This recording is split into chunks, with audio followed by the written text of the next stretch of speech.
All right, all right, all right. That's right. We're going to start a little bit early since I've been told that I'll be paid to screw with Crispy, so we're starting early. No, I've been sitting here waiting to start anyway, so we're going to start it up. Let's roll, y'all. Thanks for being here. Please like and share. I'll see y'all in a few minutes.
All right, let's get it, y'all. What's going on? Welcome to Exposing Powerful Lies. How's it going, everybody?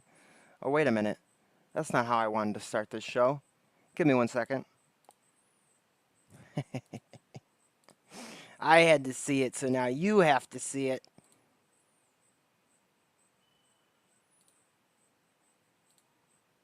Hey, what's the meaning of this?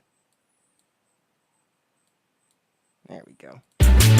Being child-free threatens the patriarchy. We don't need no man.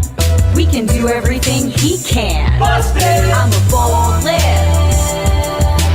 Taylor's on my side. I'm a bold lip. MAGA starts to cry. What? I'm a bold lip. And Taylor's on my side. Yeah, she is. I'm a bold lip. MAGA starts to cry.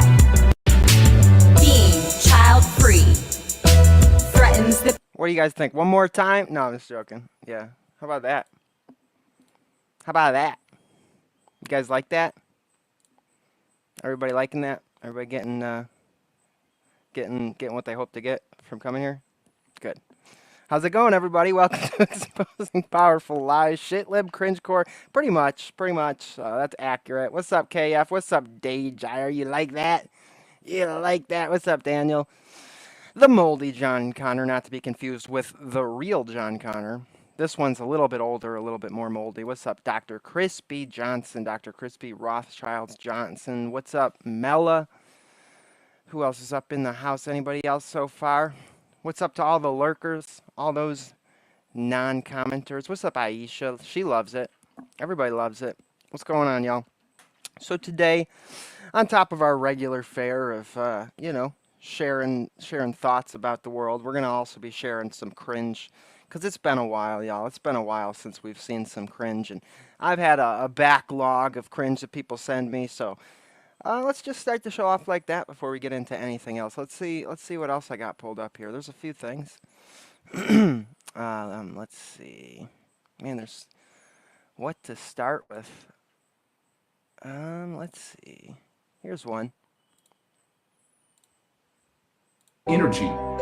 If you guys are one of the ones who are feeling your third eye, okay, your third eye opening, activating, that is a sign that you're an indigo child. We are becoming like young Jedi. We're becoming these masters of consciousness, masters of energy.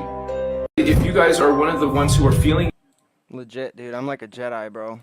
I identify as a Jedi, and Dejire identifies as a non-commenter. I appreciate that. I appreciate that. That's literally me. That's actually literally me, dude. Indigo child here. Hi. Hi, I'm Jerry. I'm an indigo child. It's a hard job, but somebody's got to do it, you know. It's not much, but it's honest work. And in that vein, we got another one. This one's a little sadder, a little more tragic, a little more make you want to throw up, but this is the byproduct of the action. This isn't the result. This isn't the doing.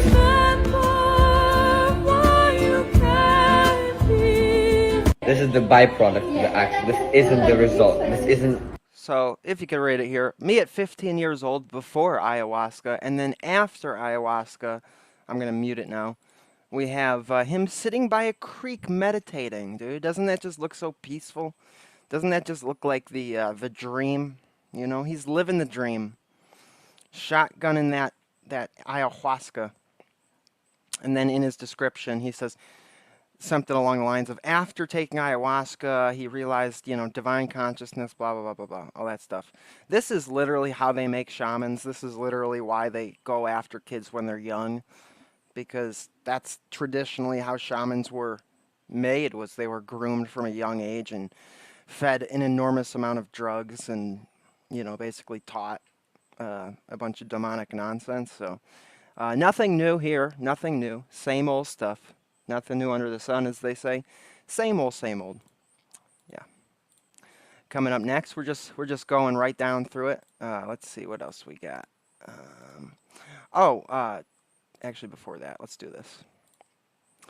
Pastor has a new member thrown out of church who asked for a prayer. This is how we need to be doing our church services, y'all. This right here this is what the real church looks like, my friend. Check this out. Sit down. What are you coming up here to do? You want to come take over the service? Huh? Over the service. What do you want? What? I just want a prayer, man. Get out of here. What do you want? You want a prayer? What? You want to take over the church service, huh? You think you're big? Think you're a big man here? It's crazy. Here. Can I get a little grace? No, you can't. No, you get out of here. Get him out of here. How about no? How about no? I don't pray for you. How about that? What if I didn't pray for you? How about that? You like that? Drag this bozo out. Pull him out. Hey, help him out. Get him out. And you know what? Anybody wants to come up here and take over the service? We'll throw you out of here, buddy. This church is not a free-for-all. This isn't an open mic. This isn't a karaoke bar. Okay? I'm the man of God here. I meet the qualifications. I run this church. And if you don't like it, then get out.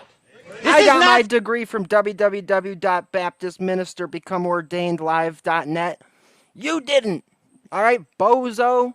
All right, bozo. Some church where every first-time visitor and brand new believer and people who've never even read the Bible are going to come up and take over the service. Not happening. Okay? If you want that kind of watered-down leadership, go to some house church with your Amish buddies and sit around the coffee table with your coffee clatch. Damn. This is a New Testament church. We have a bishop here. We have an overseer here. Like it or lump it. And if you Damn, dude, shots fired at the Amish. Where did that come from? You know that's got some tea.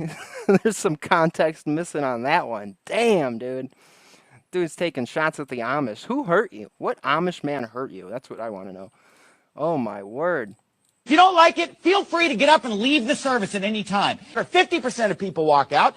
I don't care. Because you know what? I'm not going to pastor a oneness cult. I'm not going to pastor a Pentecostal church. I'm the pastor of a Baptist church. That's right. He is a Baptist. I knew it. I knew it. Oh, God. You got to love it, man. And if you're not a Baptist, then get out. Baptist all day. This is a Baptist church. We got a water slide. Not just anybody can use the water slide. He went full Bill Hicks on his flock. Yo, for real. I can't say, I don't want to use dirty language, but I'm just thinking of that one Bill Hicks bit where he's like yelling at the woman heckler. I got a blanket. I can do what I want. I can do whatever I want because I'm a woman. He just went full Bill Hicks on his flock. That is awesome, dude. Hashtag literally all Protestants. Isn't that great? That was amazing, dude. That's amazing. That's the kind of cringe we want to see, dude. I need more of that in my life. Yeah, legit. Blue Skittle. What being saved does to an MF, dude. For real, dude. For real. So recently in sports news, we've gotten some amazing new events happening in sports. I'm sure you guys are aware, but boxing's become fun again. Make Boxing Fun Again has officially kicked off, and now we've got plenty of clips of men absolutely annihilating women in boxing the way it's supposed to be. Step into the ring. Step into the ring and see who the weaker sex is. A la mexicana, Mane Kelly, que se está llevando la contienda ahora en las repeticiones, golpe de impacto. Sí. It turns out anything we can do, they actually cannot do better. Take note, women. Claramente de nueva cuenta el recto en combinación, hasta 5 golpes alcanzó a conectar, manejándose con el jab y otra vez en la combinación en el upper, otro golpe de impacto, le van a aplicar otra cuenta de protección. Cuidado porque si llega a una tercera ocasión es susceptible de que le detengan el pleito. She's just thinking in her head, like, how is this legal? How is this what we're doing? Where am I? This is the Olympics? Puños de Kelly no pudo contrarrestar lo rápido que desenfundaba tanto la izquierda como la derecha, y en la parte de este tercer episodio se estuvo comiendo en reiteradas ocasiones el jab y el recto. Y bueno, pues aquí repasamos estos momentos de apremio para la mexicana, como observamos aquí que le estaban dejando. And as I'm sure you could all guess, who was the winner? Champions of this tournament. It was the beautiful trans woman. The beautiful, strong, powerful trans woman. Y la esquina azul. Blue corner de Algeria. El resultado, Kelly. That was a win for the patriarchy. That was a win for mankind everywhere. Beautiful, strong, progressive, and full of testosterone like every woman should be. What's going on, David? What's going on, Jason Scholl? What's going on to all the new people up in the chat? So that was the cringe. That was the cringe I had for you, and I have one. I think one or two others. I got one or two others. Let's see what else I got here. Got one. Okay, we did that one. Let me X out some of these tabs. Got that one. Is that really the only one we got left? All right. Well, let's try it. We got one more cringe for you. Where is it? There we go. New genre of music just dropped. Yo, babe, wake up. New genre just dropped. It's called medicinal reggae. It's not your grandfather's reggae. All right, this is medicinal. I'm creating a new microgenre. It's called medicine reggae. Simply said, medicine reggae is the elements of reggae that we all know and love in music that is presented in a more electronic way and with a healing vibe and intentional lyrics that transmit a lot of the classics from reggae. Feel the vibe. Can you feel the intention? Positivity, love, mindfulness, and other prayer-related, positive, worthwhile, transcendent topics. Prayer. Okay, bro.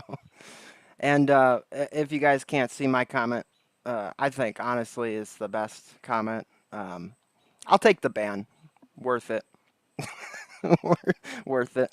I'm sorry, but I'll take the ban for that one, dude. My new micro genre reggae. It's reggae. I'll take the ban on that one. It was a little worth it. And then finally, a political movement I can get behind. A political group I can immerse myself in. A banner that I can feel at home in. Niggas for Trump. And I mean that. What do you think about the indictments? Oh, it's a bunch of bullshit. It's going around the country. You know, Fannie Willis, she went to school with my sister. She's full of shit. She was full of shit then. So she's a puppet for the white liberal that is controlling everything. She's in front, but the white liberal back there pulling those strings, telling her what to do. That's what I think about her, making a fool of herself. Do you think it's going to help his election? Of course it is. It's going to elevate him all the way. I think we should make Trump king. That's how I feel. We should make him king. Wouldn't that be kind of like communistic? No, that's nowhere near communist. Now, we're just going to make him king, but we still got our freedoms and rights for everything. He for that. Yeah, Trump for king 2024. Yo, Trump for king. We still gonna have our rights and all that shit, but he just gonna be king.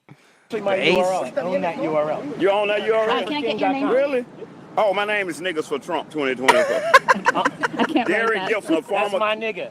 former can't write that on candidate. Twitter. I'm a former candidate for New York State Governor. Derek Gibson, look me up. Nigga, I live up to it too. I can scrap too, but I can get down, boy.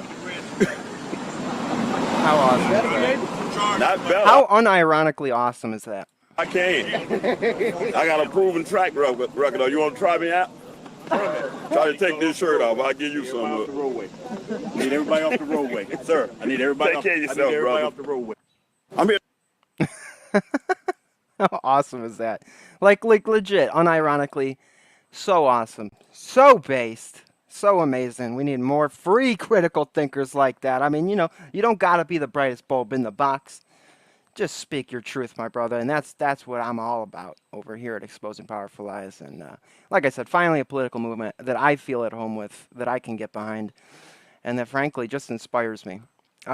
Before we get into our full topic for today, because I do have a lot that I want to actually talk about and get serious, y'all. It's time to get serious here.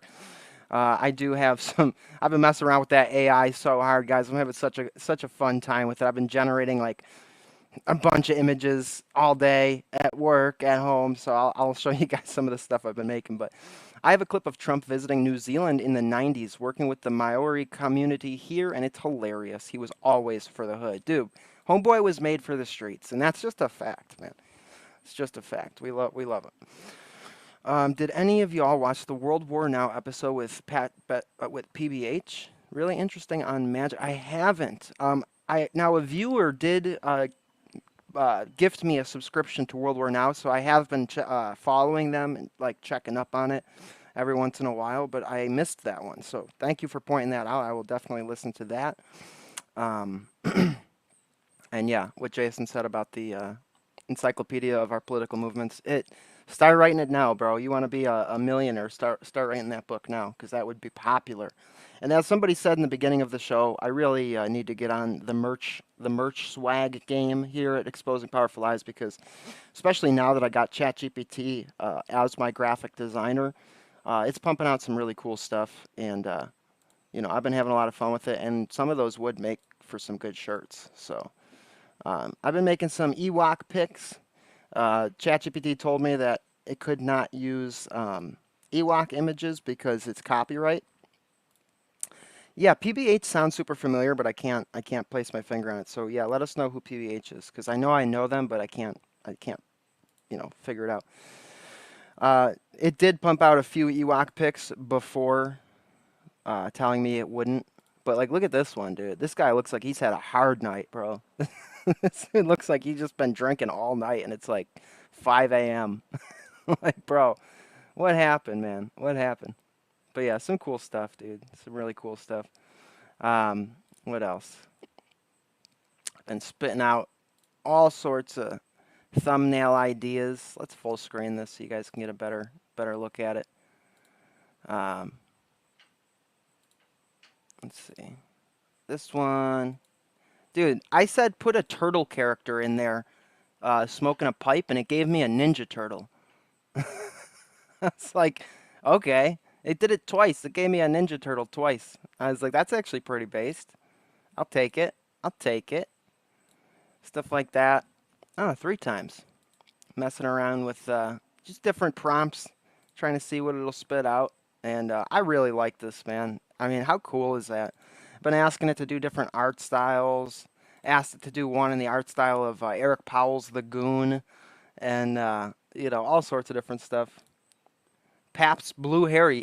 Thank you. Thank you. I knew it. David Patrick Henry. What? Yeah, was he talking about? Oh, so you were saying DPH. Oh, gotcha. Wow, DPH was on over there? That's awesome, dude.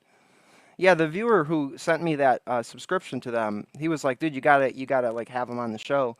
But when I went through their catalog, I didn't see any like recent episodes, so I wasn't really sure how to reach out and how to like invite them on.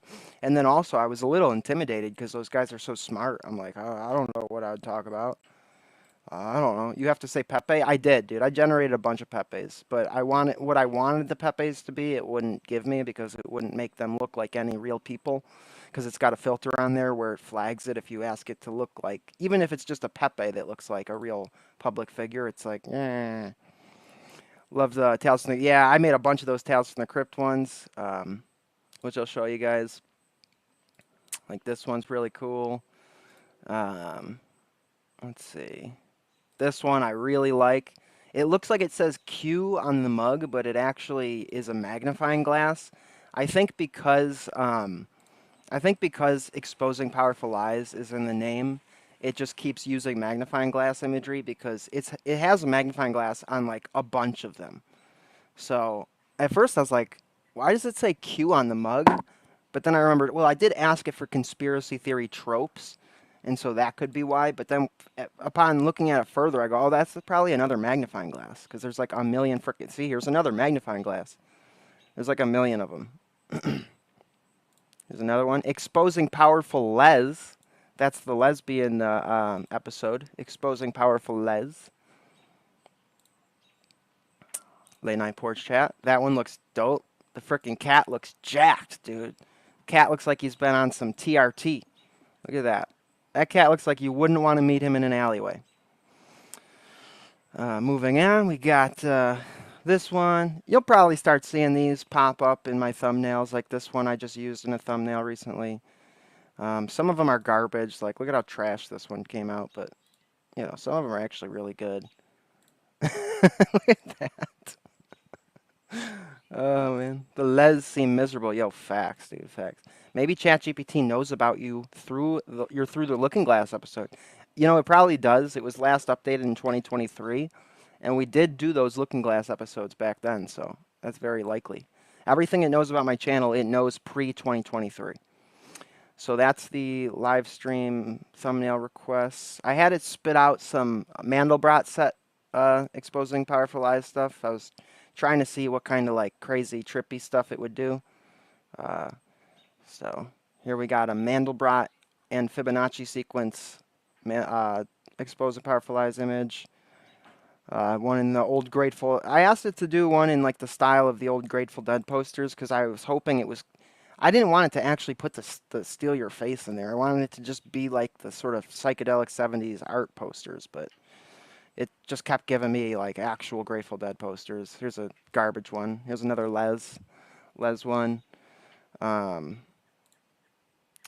yeah, here's the other Grateful Dead one. I'm like, come on, don't actually make it like full on. That's kind of cringe. Where's the Mandelbrot one? What did I do with it? Where'd it go? Yeah, here's another one. Pretty cool. Pretty cool. They just think Jerry is Sherlock Holmes. Yo, That's probably true. Amen. Exposing Q is a powerful lie. That's very true. Very true. Let's see. Here's another one. Pretty cool. Pretty cool. Let's see. Trying to think if there's any I missed. And then here's some where they actually put Hellboy. I said do it in the style of Hellboy, of the Hellboy comics, Mike Mignola comics, and it just started putting Hellboy in the actual picture. I'm like, I did not ask you to do that. So here's another one with a Hellboy-esque character. Here's another one with a Hellboy-esque cat character. Pretty interesting. Also looks pretty freaking rad, dude. Some of these, like, it makes me feel, like, self-conscious. I'm like, our streams aren't good enough to have this kind. Like, these thumbnails are getting, like, a different vibe going, you know? Like tonight, I wanted to do a late night porch stream, and it's summertime, so it's 8:14 and it's still daylight out. Come on, dude. Screwing up the vibes over here. Darth Moda approves. Oh, hell yeah. What's up, Daniel? Good to see you, man. Anyways. La-di-da-di-dee. Let's see what else we got. This one's looking very Master Splinter vibes, even though he's a cat, not a rat. And he's dripping with melted ice. I asked it to put some ice in the image, and it just started covering the guy in ice. I'm like, that looks kind of wrong. That don't look quite right. Another Hellboy one. This one actually does look pretty awesome. Pretty cool. What else? Here's another Tales from the Crypt one. I really like this one. How cool is that? Really like that. Let's see. That cat looks raggedy, dude. Give that cat some food, man. He's smoking a cigarette. He should be eating some kibble. Some more melted ice. A lot of times the cigarette looks like a joint too much. I don't like that. Pretty cool. I don't know why there's ice coming out of a Campbell's soup, but, you know. Oh, well. Mr. Fluffy. This one's looking like he came out of Courage the Cowardly Dog. What's up, Jethro? Good to see you, homeboy. Q.4, an information weapon against corrupt media to stave off right-wing action. Exactly. I could never understand the Q people because Q's very first post literally laid out 4 bullet points as to its mission. I'll list a couple. And then that's what this was. Yeah. Oh, really? I didn't know that. I never saw that post, dude. I mean, Q was definitely, I don't know how it started, but it was most certainly, you know, psyoped and used against people to make them look stupid and to give them false hope and to, you know, get them to be complacent and not take any action, to think that all the good guys are in control. We all know that. I shouldn't even go through all that Q stuff. It's so stupid. But what was so insidious about it is that because it got so popular, it really did play on people's hopes, even people who weren't, like, into Q. You know, they were like, well, maybe. Big if true. You know, that would be pretty awesome, man. It was so annoying listening to my husband's aunt talk about Q all the time, that and how Frances is a clone. She's hardcore RC and always trying in New Age Alice Bailey crap. Yeah. Dude, I'm telling you, I hear you. I hear you. It is extremely annoying. And God bless them. God bless the people that, you know, got into all that stuff. I mean, they're just trying their best, you know, trying their best to understand it. And it's really on us to provide alternative perspectives, alternative viewpoints, alternative ways of looking at the world in a rational, logical sense, so that they can sort of, the silliness of those things can become apparent to people like that. Look at this one. They put frickin' the claw in there. I didn't even ask it to. And they put the Flash. The Flash and the frickin' alien from Toy Story in here. I don't know why. I didn't ask it to. It's just, it won't generate copyright images if you ask it, but apparently if you don't ask it, it gives you all sorts of copyright characters, you know. Is that Jim Bob on the left? I don't know. Let's look. Ooh, this dude? Yeah, it kind of does look like Jim Bob a little bit. And then like a hobo demon. I just asked it for aliens, and it gave me the claw alien. It's another one. He decides who will stay and who will be chosen. Another one. I posted a lot of these already, but I just wanted to sort of go through and show you guys the ones I didn't post. I mean, it's really incredible what it can do and what it can spit out just in a few seconds, you know. Here's a super cringe one. And as super cringe as that is, like that's the kind of thumbnail that like if I used, I'd probably get like a million views. I don't know why that is, but like all of like the big channels use the most cringe, you know, boring, usual kind of crap like that. And then here's some that, wait, is this the one? I did some that I was really having fun with today. Here I was asking it to generate some stuff in the style of the Goon. But I did some stuff that I was having a lot of fun with. Where is it? Where is it? Oh, look at how cute that cat is. I did some in the image of Frog and Toad, in the style of Frog and Toad. And I was really trying to get it to produce some like actual Frog and Toad stuff, but it wouldn't. But the stuff it gave me was fun. It was pretty cool.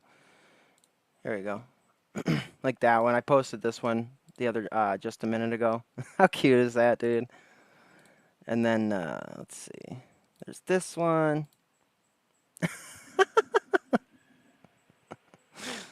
So freaking wholesome, dude. The friendship of Frog and Toad. Adorable. I really wanted it to make like, you know, the actual art style, but it said it couldn't. And this is the best it can give me. And you know what? I'll take it. That one's garbage.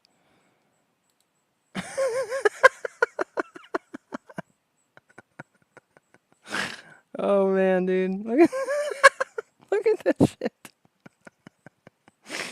Oh my god, dude. Oh my god. Jerry's a regular digital Picasso. Thank you. I try. You know, I try my best over here. This is what I'm pretty proud of. I mean, look at this guy, dude. Are you telling me that if you didn't see this man, you wouldn't show him your papers?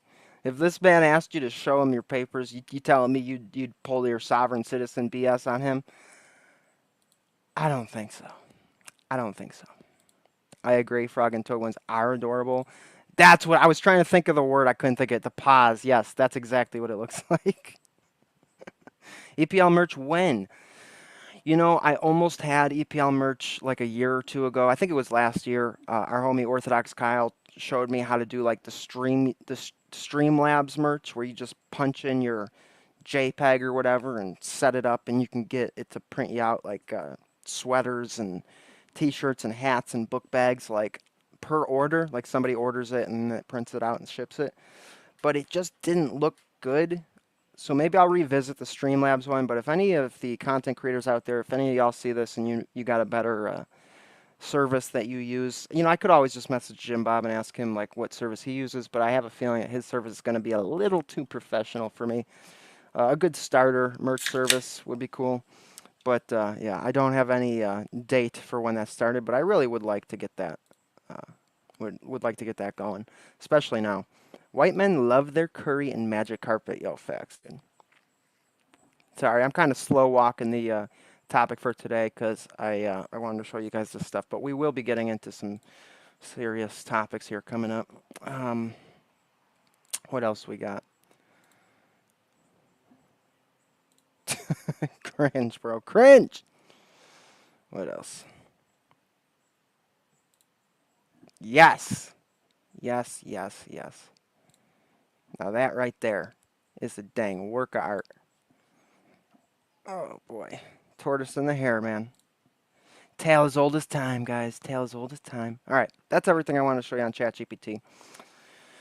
Where to start? Let's get this off screen here. Where to start? Slowboy says, there's a topic? I thought this was the stream, this chill stream. Jim Bob makes his kids knit every shirt by hand. That's my problem, dude. I haven't pumped out any slave labor yet. I gotta get on that. Working like a chump, Dayjire says. Been good, though? Well, good, brother. I'm glad to hear you're doing good. Glad to hear you're working like a chump. All right, guys. Welcome to Exposing Powerful Lies. I hope you all have been having a good day. Thank you for joining us for this late night chill stream. Late night chill stream. It's not really a chill stream. I just wanted to start off the show like that because it's been too long. It's been too long since we've had some cringe to look at. But today we're going to be talking more about what we have been speaking on for the last few days. The politics, the election year, all of this nonsense. And so, of course, before we start, I would like to make the caveat as clear as can be. I'm telling you my opinion, how I see it, and I welcome dissent. I welcome differing opinions. If you have a differing opinion and you don't feel comfortable talking about it in the live chat, feel free to reach out. I welcome these conversations. I welcome all of the counterpoints to what I'm saying, because I'm telling you what I see, how I see it, and my perspective as truthfully and honestly as I possibly can. And you need counterpoints. You need people who disagree. And so far, I have been sadly yet to find very many people who not only disagree but can actually like vocalize their points in a way that's like intelligent, informed, because there are so many opinions out there today. What are you talking about? I don't own a mirror. No, I don't own a mirror, because that's how the evil spirits get you. There's so many people out there who have platforms, meme pages, platforms where they express their opinion, and they're talking about this stuff, and they don't actually know what they're talking about. And I don't mean that in an insulting way. I just mean, self-professed. They don't pay attention to politics. They don't follow this stuff, and they're giving you an opinion on this. But they, to put it as simply as possible, they're giving you an uninformed and uneducated opinion based on their first, assumptions that they make after seeing some out-of-context event or news story. And it's frankly kind of frustrating. Now, I'm really unsure of where to begin, because there's like a million points that I want to get to. I have had some good conversations with our homeboys behind the scenes and stuff. A few good conversations with people that disagree with me. And it's always interesting. It's always helpful for both parties. It's always just good to be able to work through this stuff. There's this automatic response that people have where, if you take the position that I have, now I'm all of a sudden, now I'm the Trump guy. I'm the dude that's like pro-Trump. I love Trump. I'm the Trump guy. I go to the Trump rallies. I wear the red hat. I'm like, yes, every policy, yes. There's a few points that my homie made, which we'll go through. At least one point where I told him, I don't really have a good counterpoint for that. That's valid. That's, I see, John. It's been a while since we've seen cringe. You just need to look in a mirror. Burn! I smelled my dog's breath, and I said, dissent is nasty. Oh, no.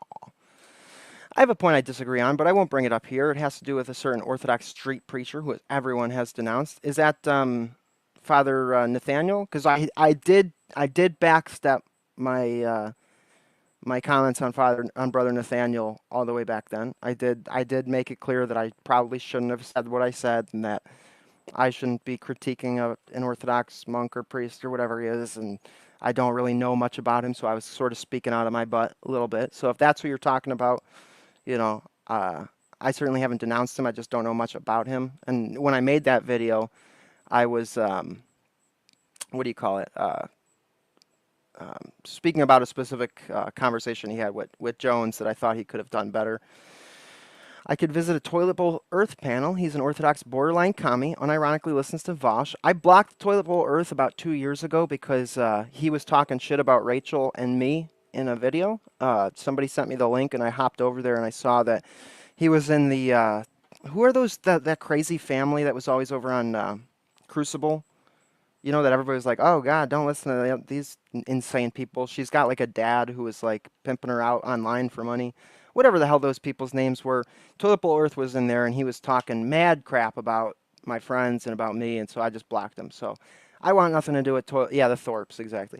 I want nothing to do with Toilet Bowl Earth. No offense. I mean, I'm open to, hearing you out on that, and if I'm misjudging or being too harsh, but you say he's a commie and he listens to Vouch, so I tend to think that my initial judgment was probably pretty accurate, but I love him. Okay, well, good to know. Good to know. Anyways, so I guess let's start here with this post that I made. Let's start there, and then we'll go on to the conversation that I had with somebody. I'm going to keep it all anonymous. I'm not going to show the screen or anything like that, but I do want to sort of use that as a springboard to start the conversation. And I want to talk about Israel. I want to talk about all of our circles, sort of negativity around Trump and where that comes from, how we got to the point that we have gotten to, and also why I feel the way I do. Hopefully you guys will hear me out. Hopefully you guys will engage, talk.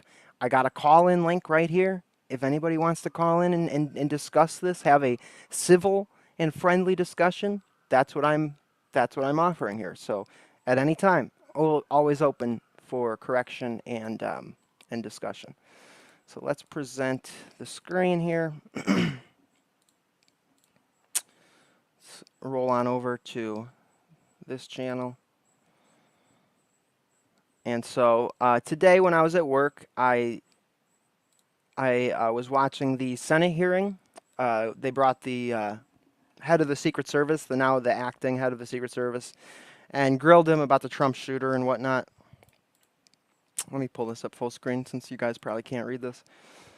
And will it not let me zoom in? What the hell is this? Okay, sorry, it won't let me zoom in any further, so I'll just read it to you.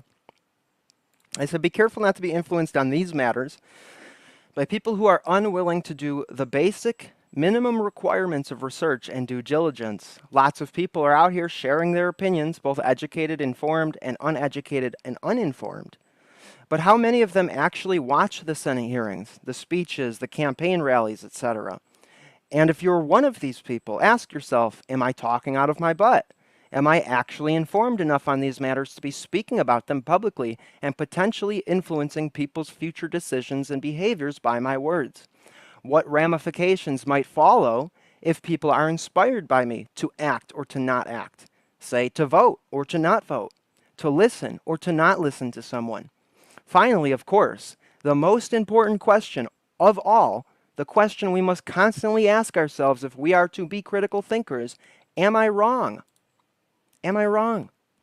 Far too few people ask themselves this question. Am I wrong? Perhaps humility and silence is a good call when contemplating and or addressing things which you personally don't care to watch, pay attention to, or follow closely. But what do I know? My message here for all of the audience is to simply pay attention to whom you listen to and whom you let influence your mindset on important matters such as our participation or lack thereof on the upkeep of our homeland. All right, full stop. That's my, what are you guys talking about? Watch out, Jerry. Stream shuts down. Yeah, I know, right? I know. That's my message here. Okay, all of us are free thinkers. All of us are independent, critical thinkers here, I'd like to assume. And so, I'm not influenced by anybody. All of us are influenced by people. Who we watch, who we listen to, what we laugh at, what we engage with does influence our mindset on subtle subconscious levels and on conscious, participation levels. And you've got a lot of people out there right now who are sharing opinions which are true, half true, completely false. And I've had multiple negative interactions with people online now and seen posts that are just very low level, very ignorant. And it's all from people who would tell you, I don't watch this stuff, I don't pay attention to this stuff, and yet they're promoting a sort of mindset or a sort of way of engaging with the political system right now that is literally going to be, if you followed that, working against your own best interests. That is literally counterproductive. That is literally not what you should do. And God help anybody that listens to them. It's I don't go to hear politics from the monk that doesn't engage in politics, right? I don't go to learn about orthodoxy from an atheist on the street corner. So I'm just telling you guys, be careful with who you're listening to when it comes to this stuff. Maybe you should listen to people that actually pay attention to it, that actually follow the speeches, that watch read the policies and all of these things. And that's why I'm bold enough to actually be out here talking publicly about it, because I've been watching this stuff for about 8 years extremely closely. It's embarrassing to admit, but, back in 2016, 2015, I was still traveling at the time, going through Florida right when the Trump stuff started taking off, and I really got invested in it, and I started listening to every speech the guy gave, and that led all the way up to 2020. Where I'm sure there was a shared experience by most of us here where we felt stupid. We felt tricked. We felt like he had tricked us. because not only is it the Israel stuff, which obviously we all had issues with, but he was always like that. He was never pro-Palestine or neutral. He was always pro-Israel, and he always will be, probably. And that's just the nature of the man, right? That's his position. But 2019, when the coup happened, we all looked at it, and we looked at the people around him, Anthony Fauci and all of these people, and then the election happened. And looking back, we all felt pretty stupid. I would feel it's safe to say. We felt stupid, and the only way that we could really understand the situation is that he was controlled opposition, or he sold us out, he betrayed us, and I feel stupid for ever having hope that he was going to do something good for the country. He did do good things for the country. He did help our economy out. You know, the globalist New World Order politicians would have never given us a stimulus check. As stupid as that stimulus thing was, as horrible as that decision was for our economy and printing money out of thin air and all of that, we could get into all of that. The fact that that was even an option to give people money, like not just to give like welfare, but to give everybody money, that is such a pure Trump way of looking at it. Absolutely retarded, absolutely boneheaded, absolutely like, you know, you look even a little bit into that and you go, you know, that's going to kind of screw us down the line. That's Trump to a T right there. That's our boomer Ron Paul uncle to a T, y'all. The fact that coup happened, and then warp speed happened, and all of this stuff happened before our eyes, I think, like I said, it's safe to say we all felt pretty stupid for supporting him. Because 2016 was quite an interesting, surreal, and really just a unique time where collectively, and maybe you guys are cool, you want to say you weren't a part of it, but damn near most of us were like, wow, I can't believe this happened. I can't believe they couldn't cheat enough that this guy actually got in. Now, when we were talking to ChatGPT the other day about controlled opposition, is he or is he not? What did ChatGPT say about the media coverage, right? One of the arguments for Trump being controlled opposition is the fact that the media coverage in 2016 was a massive help to him, even though they attacked him with their media, even though they smeared him with their media, and especially going forward, they completely sort of boosted him into a position where he was actually able to win. And so it said, you know, that could be viewed as sort of support from the establishment by the mere fact that they covered him. But that's not the simplest explanation for why that happened. The simplest explanation for why that happened is because we all know how the dinosaur media works. They love a circus. They love when one of their foolish Hollywood actors, Hollywood celebrities, songwriters, when they get delusions of grandeur and think that they can do something else. I was a great actor. Surely I'll be a great chef. I was a great singer. Surely I could be president of the United States. And so they put them on the camera and they cover them. Why? Because it generates views. It generates, you know, attention to their garbage and dying media platforms. Everybody points and laughs at the silly, stupid celebrity who's not self-aware. And they go, wow, look at this guy. He's got no chance of winning. He's got absolutely no chance. And then what did Trump do with that media coverage? He said exactly what we wanted to hear. He said exactly what he would have needed to say to get people like me at the time, someone who wouldn't have gone within 1,000 feet of a voter booth, ever, ever, to go, oh, this is different. You mean he's actually talking about how the media is corrupt and is lying and manipulating the entire country? You mean he's actually talking about the deep state, the unseen and unelected cabal that is above our politicians, that puts the politicians into the position where they can win and then basically pulls their strings the entire time that they're in office? You mean he's actually saying that? He's actually doing damage to their system? He's actually trying to get the common people to be aware of what's being done to them and what's being taken from them? Wow, this guy's one of us. Even though we don't agree with this, we don't agree with that, we wish he was this, we wish he was that, he's actually fighting our enemies. Amazing. Look at that. Amazing. And we went and voted. And so to the shock of the establishment, to the shock of the system at large, he actually garnered enough votes to win. I think we're all in agreement on that. Some of you might think that some of you might still hold the idea that he is just totally bought, controlled opposition, total fakery, whatever. I get that. But assuming that that's not the case, which in my view is very clearly not the case, that's the general narrative of how it came to be, right? They rigged it. They didn't rig it strong enough. They thought Hillary had it in the bag. She didn't. He got in. They went into damage control mode. Okay, we need to get our guys close to him and monkey wrench as hard as possible. We need to get our guys in the bureaucracies to slow walk the implementation of all of his policies. We need to get our guys in the media to attack him with everything they got and galvanize as many of the population as we possibly can to hate him and want him gone. Get all of our celebrities to show images of his decapitated head and to, convince all of the slowest and dumbest people in the country that he is literally Hitler, literally a threat to democracy, yada, yada, yada. We need to pay off every girl he's ever slept with, every man he's ever talked to lie about him. And then finally, we need to use the justice system and try to throw him in jail. That's basically the gist up to this day. They realized they couldn't underestimate his pull with the American people. They did what they did in 2020, and they pulled it. All right, so that's how we got to 2020.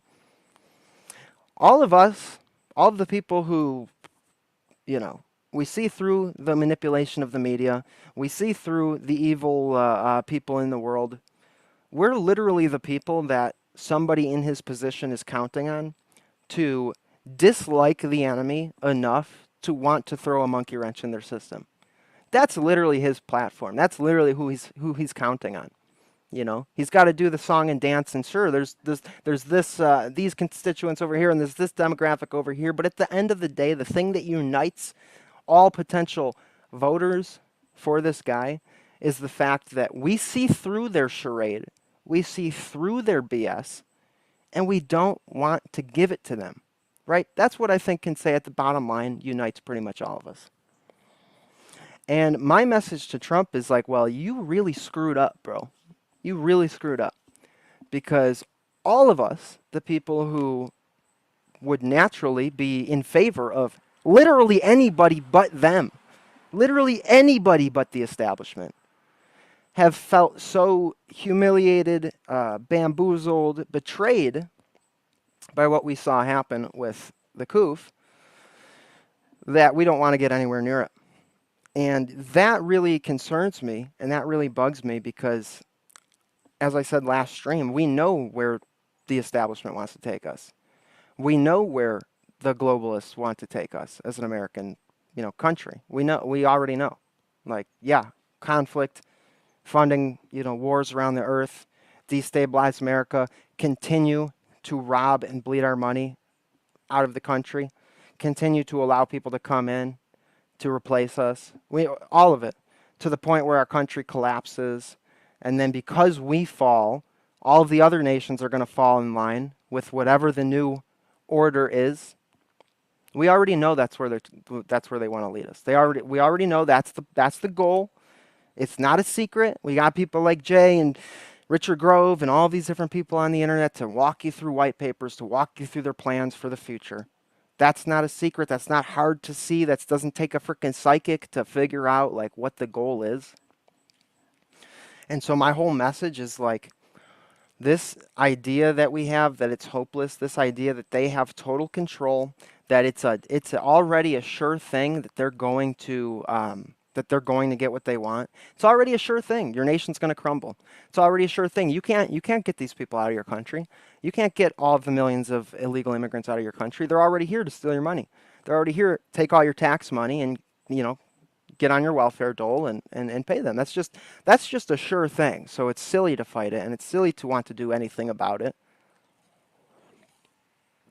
That's the demoralization campaign that they've launched, especially on people like us who aren't completely retarded, who are able to actually follow the basic series of events that's unfolded before our eyes.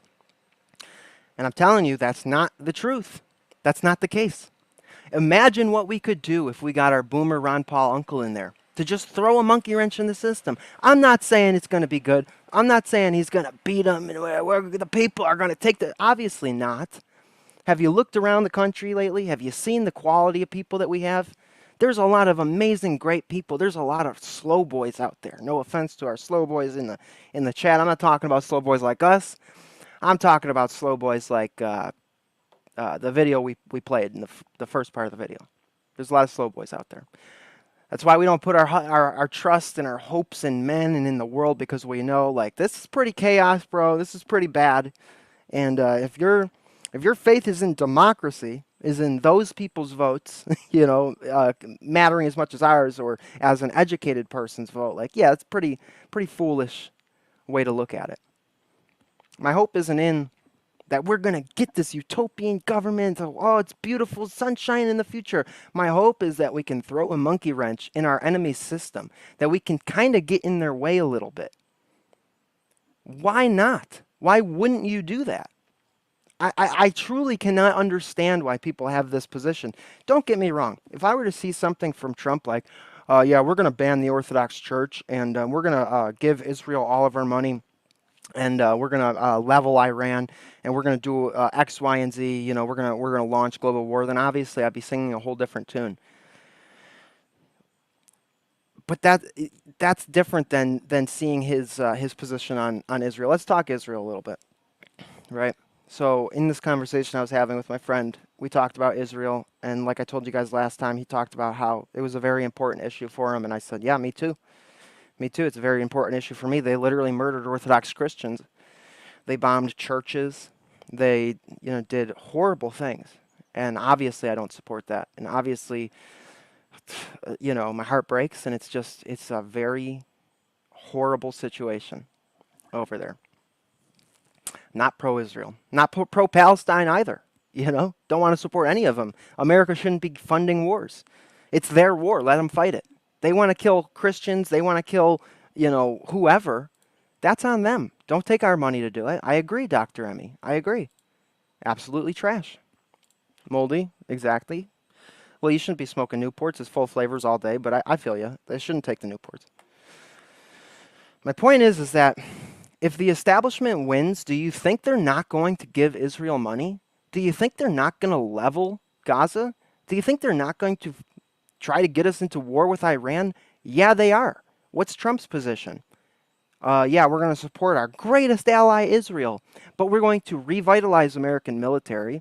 We're going to revitalize the American economy. We're going to put pressure on all of the nations which take advantage of us, and we'll get peace through strength, right? Peace through having a big stick. That's his literal position, y'all. How is that not better than pushing us into World War III? How is that not better? And so the position that the valid point that my homie brought up is, he goes, I just can't in good conscience vote for somebody that I know is going to support Israel. I can't do it. I can't in good conscience vote for somebody who's going to give money to fund a war that's going to hurt, you know, these such and such people. And I said, you know, man, I really can't offer a counterpoint to that. That's totally valid. That's a completely valid statement. And honestly, if the system were running the way it's supposed to, I wouldn't be voting. He wouldn't be voting. You wouldn't be voting. Because of course we wouldn't. There's nobody up there that reflects our values. There's nobody up there that can represent us. You know? There's nobody up there that that displays the kind of things that we want to see happen in this country, obviously. We shouldn't have to vote. There should be enough people in this country that care about their own self-interest, that we can sort of sit back, be detached from it completely. You know, God's going to figure it out. Maybe it gets better, maybe it gets worse. Oh well, God's in control.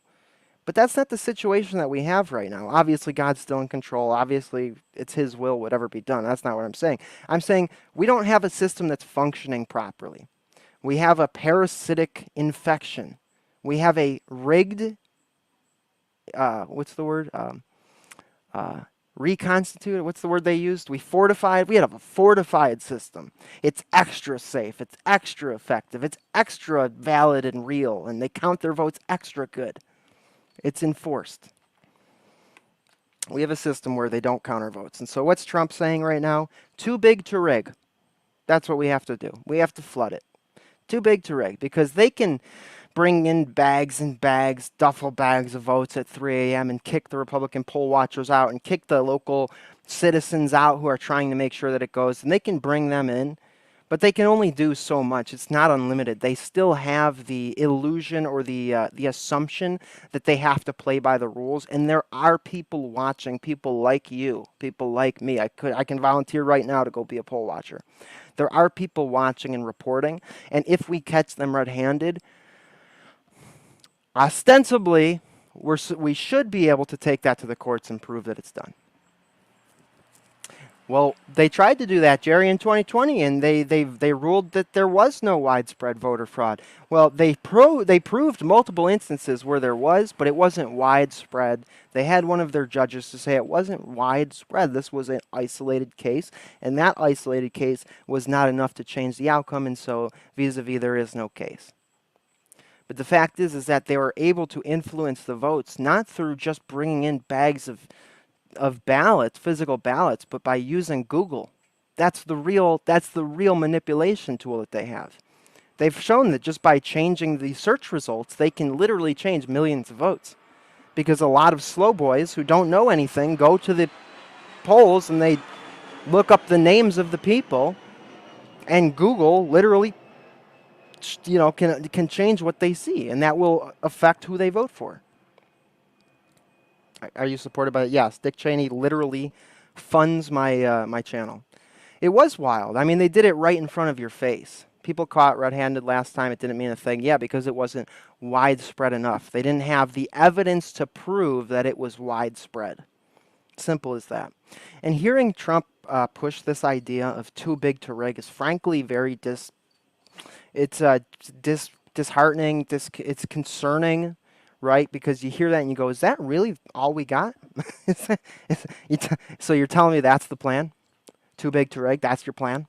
It's terrifying, right? It's terrifying. It's like, well, if that's the case, I guess we're fucked. But of course we're not. It's all in God's hands. And we don't know what's going to happen. We could give percentages. We can give percentages of the likelihood of it going this way or going that way. And I understand that it's hard to want to see him win because of all of our issues with the man, with his policies. But I guess my point is that he's literally, look at him like he's your Ron Paul uncle. People get so angry about this stuff, and I understand why. They get so angry about his position on Israel. But I'm just telling you, think about your uncle. Think about your grandfather who shares the same exact views. Literally, sometimes even worse. I mean, frankly, people who aren't in the spotlight can have some really bad views. Remember when your dad or your uncle was like, we need to level Iraq. Remember back after Big 9? We need to turn it to glass over there and just nuke the Middle East. Were you like, that scumbag? No, he was your uncle, and you understood. He was kind of dumb. He was kind of dumb. He believed what he was hearing, and then that was just what happened. But why is it now that it's Trump all of a sudden? He's literally demon. He's New World Order. He's all of these things which he's not because he's got horrible takes. Yeah, but you know what he isn't? He isn't one of them. He isn't one of these literal reptilian vampire potbelly goblin scumbags that get on the TikToks and tell you, have a brat summer. Have a brat summer, y'all. They've gotten us to not trust ourselves. They've gotten us to not trust our own eyes. You know when a person is in their little club, when the person is following their scripts. You know it as soon as you see it. When they pulled COVID, did you see it right away? Did you go, oh, this is deep state to a T. This is what they do. This is a clear deep state game. Of course you did, because it was obvious. Because they're not good at hiding. They're good at manipulating the ignorant masses. They're good at cheating. They're good at lying. But they're not good at fooling people that actually are paying attention. Anybody that was paying attention could see exactly what it is. You don't need to know exactly the specifics. You could just see, oh, this is an obvious charade. This is just another one of their BS tactics. This is another psyop.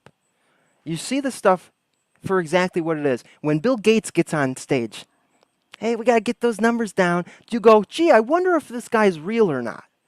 No, because he is what he is. You see it. Forget physiognomy. You see you hear what he says. You hear what he pushes for.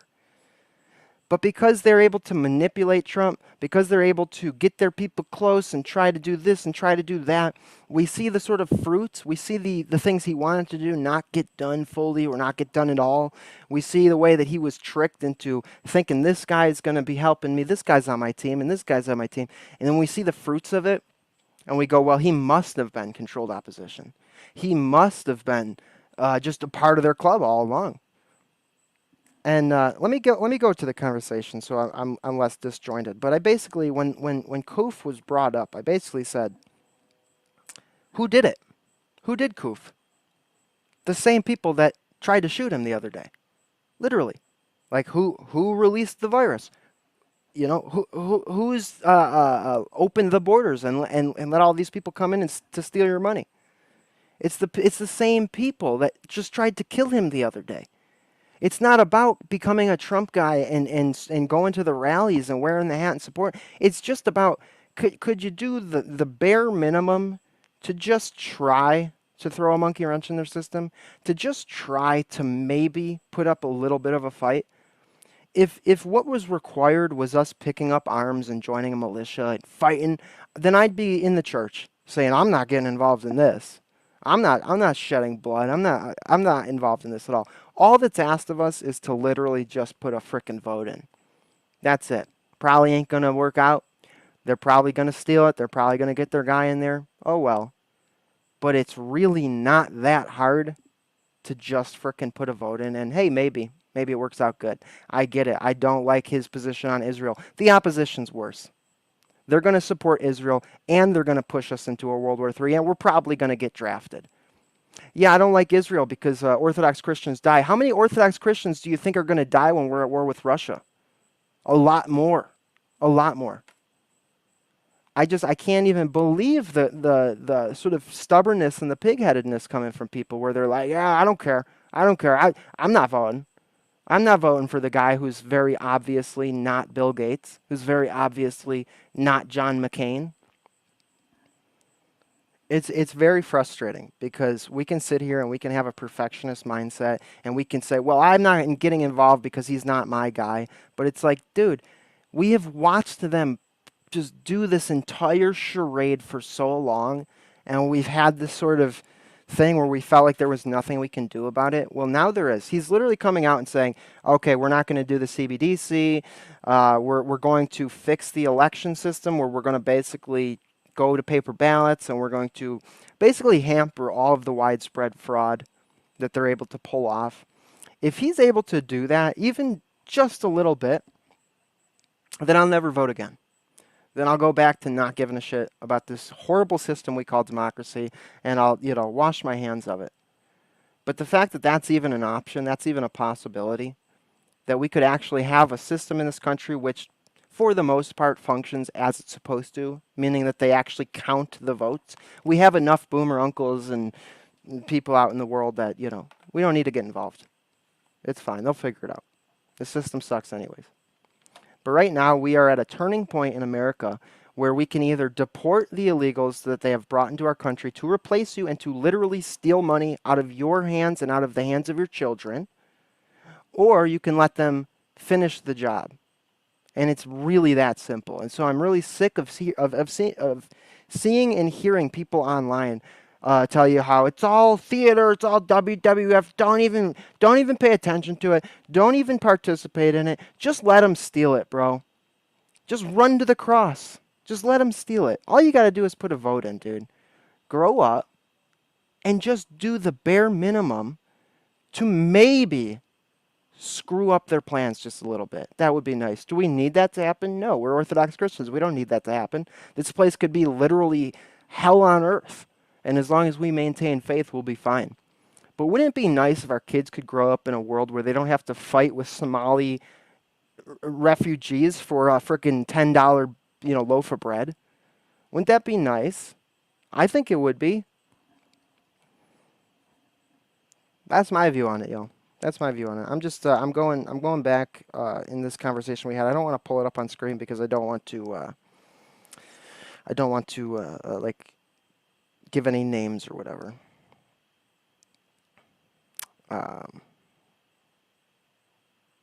All right, give me 1 second.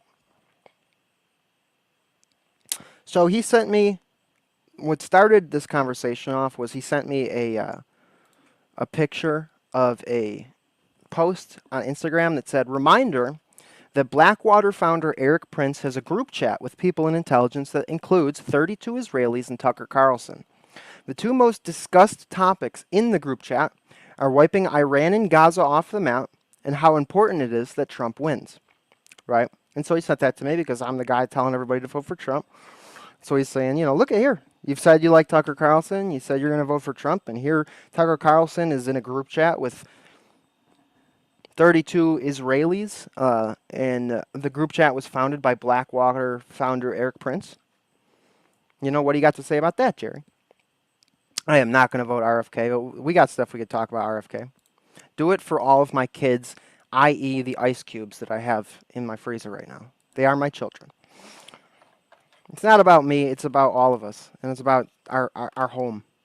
Like I was in the gas station the other day, and literally every person in the gas station was an illegal immigrant. There were ones who were Asian from China, there were ones who were from obviously African countries, there were ones who were from Venezuela, you know, and what do you call it, South American countries. And the reality of the slap in the face was undeniable.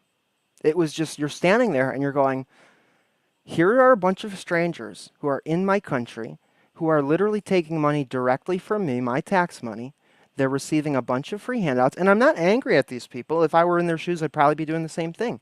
The slap in the face doesn't come from them. It comes from our leaders who have allowed these people, open door, come get while the getting's good. These dumb fucks can't do anything about it. Come steal their children's birthrights. Just come on, let's do it. Having a brat summer.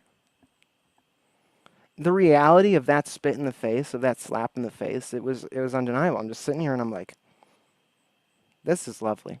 This is lovely. And they literally are in that gas station because they took a Best Western hotel that's about a couple of blocks away, and they took down the sign and they made it a permanent housing for illegal immigrants right there, right in my community. And they told the people when 2 rapes happened weeks after they brought them in, 2 violent rapes. They brought the whole National Guard in and all the locals were all pissed off. And they said, don't worry, they're only going to be here 2 weeks. That was about 7 months ago, 6 months ago. How can you not care about that? How can you not be upset about that? You know what I mean? Like it's hard to just go, oh, don't worry about it, bro, when they're literally raping your neighbors, like right in front of you. Anyways, so he sends me this, you know, post about Eric Prince, and Tucker Carlson's in a group chat with 32 Israelis, and the main talking points, like the most discussed thing, are war with Iran, wiping Iran and Gaza off the map, and that it's important that Trump wins. Number 1, Israel wants Trump to win. Yeah, obviously. Obviously they do. Does that automatically mean that we shouldn't also want Trump to win? No. But yes, they want them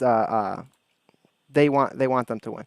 Stop saying they are stealing our money. It's the leadership that was supposed to be public servants that have stolen from us. I know that, but what I'm saying is that they're the recipients of it. But I am not trying to foster anger or animosity towards the individuals. That's why I specifically said I have no animosity against them. But when they are there, it is just a reminder of how corrupt our system is. So that's where my anger and vitriol is sort of getting directed at. So thank you for bringing that up. And that is an important caveat, right? I'm not saying, let's go confront these people. No, I'm not mad at them. I'm mad at our system. But the point is that when you're standing there surrounded by them, the reality of the FU is like right there in your face. If Trump wins, we'll probably get into another Middle Eastern war. No, if Trump loses, we are assuredly 100%, no doubt about it, going to be in a massive war that not only includes Iran, but also China and Russia. Or we'll go out in a whimper and our economy will just collapse. And it's as simple as that. If Trump wins, he's going to give money to Israel. He's going to, because he's out there right now. This is a big news story going on right now. Finish the job or something. He met with Netanyahu, finish the job, and everybody's going, what does that mean? What does that mean? Finish the job. oh geez, what it means he's going to give them money and he's going to try to intimidate Hezbollah, Hamas, whatever the hell they call it, it's Hamas. They're going to try to intimidate Hamas to back down. And then Netanyahu's probably going to want to bomb the hell out of the place. And that's not going to look good for us, and it's not going to look good for Trump. And so he's going to try to negotiate a peace deal. Trump tried to negotiate a peace deal already when he was in office. I don't know a bunch of the backgrounds behind that, so feel free to correct me in the chat. But the point is that Trump's whole thing is that if we are strong and if we have a strong military and we're not pushovers, the rest of the world's going to chill out because everybody just wants to make money and live in peace. For the most part, right? For the most part. Everybody just wants to, you know, get along, live a peaceful life. People don't want to spend their whole lives murdering each other. The Israel, Gaza, that whole situation's a nightmare because it's just trauma inflicted on each other constantly for hundreds of years, and it's a nightmare we should not be involved in, period. But we are involved in it, and my point is about this Middle East comment or whatever. You can be assured that there will be war if he loses. There might be war if he wins. There will certainly be more conflict in Israel, at least for a little while. Palestine ain't coming out on top. Hamas ain't coming out on top. They're not coming out on top no matter what. Period. Whether Kamala wins, whether Buttigieg wins, whoever the DNC puts up, if they win, like, Orthodox Christians over in Gaza aren't going to be safe. Just in case you guys didn't realize that. Hope that they are. Hope that God protects them, that nothing bad befalls them, and if it does, that they will, be strong in their faith and become holy martyrs and glory to God. God's in control of all that, right? But the point is that just because this guy over here has a view you don't like doesn't mean, oh, screw him. Let's forget about all of the other things that are involved in this scenario, in this context right now. Moving on about the group chat post, right? Okay, well, just because Tucker Carlson's in a group chat doesn't mean that he is a proponent of wiping Gaza off the face of the earth and how important that Trump wins. We know that Tucker Carlson wants Trump to win. We also know that he's literally got thousands of hours of his podcast where he talks about, number one, how badly he does not want there to be war anywhere. He's extremely anti-war. Number two, he's talked about Israel and their influence in American politics. And in fact, he's the only person, right? I'm sorry, he brought on the only person in our Congress who was brave enough to make our Congress look like a bunch of BIT you-know-what, talking about their handlers, their AIPAC handlers. Is that something that somebody who supports Israel would do? Is that somebody who is paid by Israel and is like on the Israel team? Is that something they would do? Well, maybe if they're controlled opposition, they're just trying to trick us to think. It's not that complicated, guys. If you're in support of Israel, if they bought you and you're one of their guys, you don't go and spill the frickin' tea. You don't go and point to the one thing that they don't want you to know. You know what I mean? One thing that they don't want you to know. That they literally have our entire legislative branch in their pockets. He's out there talking with Thomas Massey and exposing that on live air for millions of viewers. He's the #1 podcast in America right now. But he's a crypto Israel supporter because he was in a group chat. I've been in many group chats. I've been in many group chats where I haven't read a single post. You know what I mean? We all engage in group chats. All right, group chat doesn't mean nothing. So I responded, I said, yeah, Israel is praying Trump wins because they know he'll back them and he'll be strong when he backs them. Threaten to nuke Iran or whatever the stupid shit he'll do and say. It's terrible. It's his stance on Israel. I wish it wasn't, but it is. And then we talked. I said, but here's my hope for Trump. He knows how screwed our elections are. He's made it clear he's prioritizing the corruption in our voting system when he gets in. If he wins and he's able to do that, number one, I can go back to never voting again, like I promised myself in 2020 I would do. And also, think about the kind of people that would actually be elected in America if they actually counted the votes. We talked about it last stream. 6 million new Orthodox Christian converts. The church continues to grow. Our numbers explode. If they're actually counting the votes, right, you can see a future where our system really does actually benefit us. Really, at least even in some way. Even if it just wasn't openly hostile towards us. It would be like night and day. It'd be like, how did we step into utopia land over here? Whoa. Our government isn't putting drag queens on every single milk commercial telling you to cut your dick off. Whoa. Are we in heaven right now? Wow, our schools aren't literally trying to poison the minds of our kids. Well, you get what I'm saying? If our votes were actually counted and it wasn't just a bunch of nonsense, like think of the people that, number one, would get elected, number two, the effect that could have on the country. That's hopeful thinking. That's wishful thinking. I don't actually sit here and think that that's the way it's going to go. But Trump is nothing if he's not spiteful and bitter. He knows they stole it from him, and he's going to prioritize dealing with the election system. That alone, love to see it. Would love to see it. I said it could make for better things in the future. Probably not, but fixing elections would be good. Ground beef not being $5 a pound would be good too. That's my main concern. Food and energy costs. My family, many people in my family, many people in my community literally can't afford their energy bill.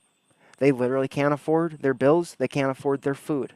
That is a direct thing that influences all of our lives that you should care about. And if you're sitting here going, no, Trump this, Trump that, dude, could you just shut up, please? Like, I don't actually want you to shut up. Say what you want. But, like, for the love of God, can we please just try to not have $10 a pound ground beef and energy costs that are too expensive to afford? Can we just try to get that, please? And then we can deal with trying to get a better guy in there or trying to get, I really could care less. If I can't afford food, if my grandmother can't afford food and to keep the lights on, I'm not thinking about Israel. I'm not thinking about anything else. I'm thinking about, God, I hope the globalists don't get their guy in. God, I hope the people who have a vested interest and who have told you as much that their plan is to destroy your country and to take everything that's rightfully yours and to give it to themselves. I really hope they don't win. So no, because I'm telling you guys, you should vote for Trump. I'm voting for Trump. That doesn't make me the Trump guy. It doesn't make me the, oh, MAGA, brother, God bless Donald Trump, American hero. That just makes me the guy that just wants our energy bills to go down. For the love of God. How can you fund a global war when you're struggling to put food on the table? It's not us funding the global war. Well, I'm sorry.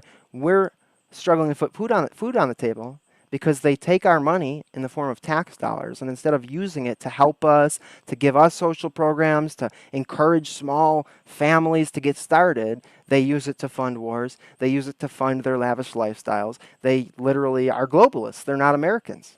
They take our money, and they take the money from other nations, and they give it to themselves, and they use it to fund their little tabletop entire global scheme. And it's as simple as that. So yeah, I don't know if you're just trying to say like, well, if America's broke, how would we get into a global war? And the answer to that, if that is what you're saying, or even if it's not, is that the people in charge, the people who are pulling the strings, aren't Americans. They're not in the same boat as us. If America goes belly up, they ain't going belly up, right? I think we all understand that. I said that's my main concern, is food and energy, literally. He said, Iran is not my enemy. Syria and Lebanon are not my enemy. It's funny how pro-American people in the comment section scream, turn it to glass, but they can't tell you why. I said, yeah, that's for sure. That's true. People are messed up. And then he replied to my comments about my hope for Trump's administration, the low bar I have, and he said, he ain't going to do anything meaningful for us at all. He's not going to do anything meaningful for us, right? And I said he did in 2016. Our food prices were lower. Our energy prices were lower. Like it or not, his policies made our life more affordable. It's just a fact. Nobody can take that away. Nobody can tell us that we didn't live through that. We all lived through that. Gas was $2 a freaking gallon. So the idea he's not going to do nothing for you is just false. I mean, he did already. I said, I'm right there with you on being skeptical. I said, but it's not cryptic. He's an open book. He's easy to read. He's a stupid Fox News boomer. Israel's our greatest ally. Rah, rah, rah. Stupid boomer shit. And he said that's just pre-COVID prices. He also created 40% of the currency while in office. And that's when I said, who did COVID? Who did COVID?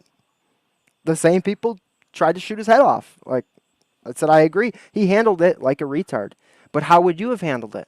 How would I have handled it? How would any of our boomer grandparents have handled it? probably the exact same way he handled it. Because he's not some political genius. He's not some scholar. He's not some brilliant mind. He could see all the pieces. He's literally just a dude with common sense that was able to weaponize his celebrity power and was able to weaponize the system underestimating his ability to just speak common sense stuff that the average American would immediately be receptive to and want to see happen. He weaponized the celebrity to get in. I mean, that seems pretty obvious that that's what happened. So then, yeah, of course, they pull some cryptic frickin' deep state shenanigans on him, do the COVID nonsense, do all this stuff, and then, yeah, he handles it like a retard. Agreed. He says, I'm not convinced the deep state tried to kill him. So I feel you there. I get it. That's a valid point. A lot of people don't think that they actually tried to kill him. I do think that. I think that's extremely obvious, but I can understand people not believing that. I'm proud. I'm proud when I see people questioning things, when I see us being skeptical about everything, because that's how we should be at this point. We've been lied to about everything. You know, they constantly try to manipulate us. They constantly try to manipulate the public, and so you should question everything. But you should also investigate it. You should also look at the evidence and try to poke holes in your opinion, poke holes in your perspective, and really try to follow what the evidence says. I've done that myself. I feel it's fairly obvious that they did try to kill him. A bullet did graze his head. So I guess you guys can make up your mind about that, but it seems pretty obvious to me. I said, I don't think they can just kill, so he said, I'm not convinced the deep state tried to kill him. He would be dead if so. And I said, they cannot just kill people indiscriminately. God decides when people live and people die, not them. And that's the truth, right? We're all Christians here. They don't just have carte blanche to kill whoever they want. At the end of the day, God's in control of when you die. Nobody else. If somebody aims a gun at your head and pulls the trigger, they can do that. They can make that free will choice. But that bullet can graze your ear. It can go in your head and not kill you. How many times have you heard that story? Shot point blank in the face and survived. Not only survived, but survived with his eyesight intact and minimal brain damage. It happens all the time because God's in control. If it's your day to die, you'll die, no matter who tries to stop it. And if somebody else wants to use their free will to attempt to kill you, if it ain't your day to die, you're not going to die. Seems pretty obvious. He said the Secret Service is supposed to get their ass out of Dodge when that happens, but instead he does a photo op? Like what? And I said the Secret Service works for him. He doesn't work for the Secret Service. If he tells them, hey, give me a second, they're going to listen. I said also he had DEI girl boss retards around him in that moment, which we all know. You know what I mean? We all know. We saw the video. We saw the pictures. He didn't have the best and the brightest Secret Service around him. He had girl boss, retard, DEI hire, Secret Service. Number one. Number two, yeah, they're trained, but they even said that the people that they had with him were not very well trained. Period. Number three, in a moment when all of this chaos is going around and somebody with a strong personality says, hey, just give me a second, and pushes through you, yeah, maybe you're trained if you're like a hard trained Secret Service. No, get down. Ugh, screw you, get down. But most people in that moment would go, and then by that time he's already sticking the fist out and poking his face out. You know, life is not a chess game. Sometimes people do stuff and then people don't react quick enough, or they do react. So this idea that, well, he poked his head out and said, fight, fight, fight, so that shows it's all, that's not true. That doesn't prove anything. You can easily see how that would have happened in a natural, normal way. And I said, if you look at that video, if you watch that video, I don't know how it's not clear to you that that's a sincere moment. Like, it's very clearly a sincere moment. It's very clearly not a staged moment. When they stage stuff, you can tell. You don't have to sit there and go, is this staged? It's so freaking obvious, dude. It's so obvious when it's staged. It's so obvious when they pull their psyops and their lies. This is what I was saying earlier about we've been taught not to trust our own intuition. I'm not saying we're always right and your gut's always right. I'm just saying you guys, they're not as clever as you think they are. They're not as complex as you think they are. They're literally like, throw Kamala Harris up there and tell her everybody it's a brat summer. That'll get the kids. That's how fucking dumb they are, guys.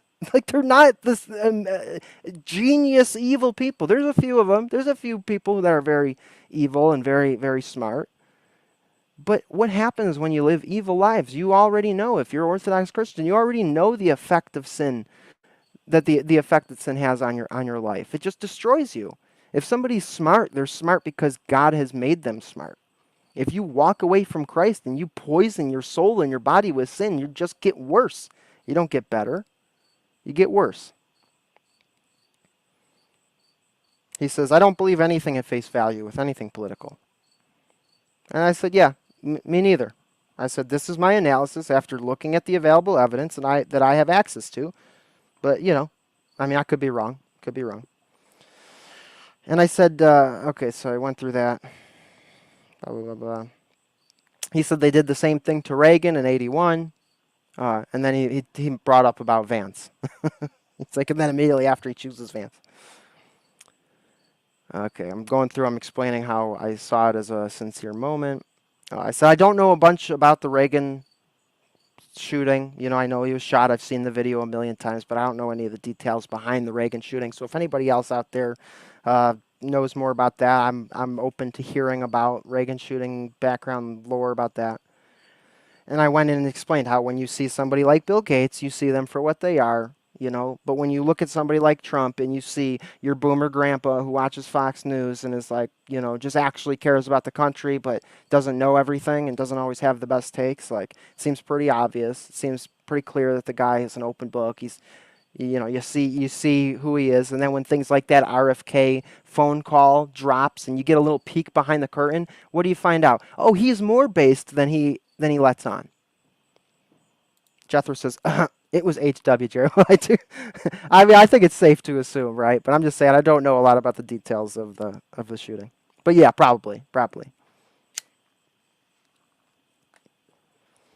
When he talks about how he wants to see America go into the future and he wants to turn industry back on and he wants to drill for American oil and he wants to stop voter fraud, I can see he believes it. It's pretty clear he believes it, that that's what he wants. Sadly, he's not a genius. He's easily manipulated, and that seems pretty clear to me as well.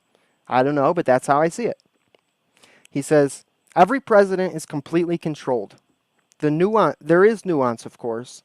That first win in 2016 was very odd, too, with the Cambridge Analytica thing. I said, I agree. Every president from at least the 50s onward was controlled.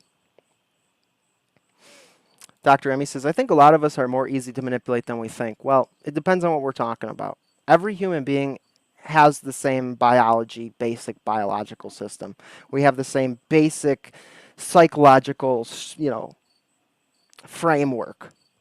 And so because we're living in a time now where the technology of mass manipulation and psychological manipulation has become so advanced, and because there is a knowledge gap between what we know and have access to and what our enemy knows and has access to, certainly we're easy to be manipulated.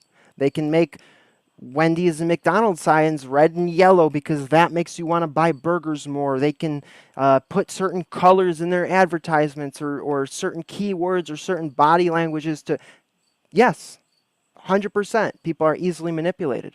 But when somebody is paying attention, when somebody has experience and memory of who they were tricked by and how they were tricked in the past, it becomes exponentially harder to manipulate and trick that same person again. And who I'm speaking to right now, all of you in the audience, I'm sure most of you come from the same path as I, the same past experience as I. This ain't your first rodeo. You've been paying attention to this stuff for many years. We've lived through many psyops. So yes, we can be manipulated on subtle levels.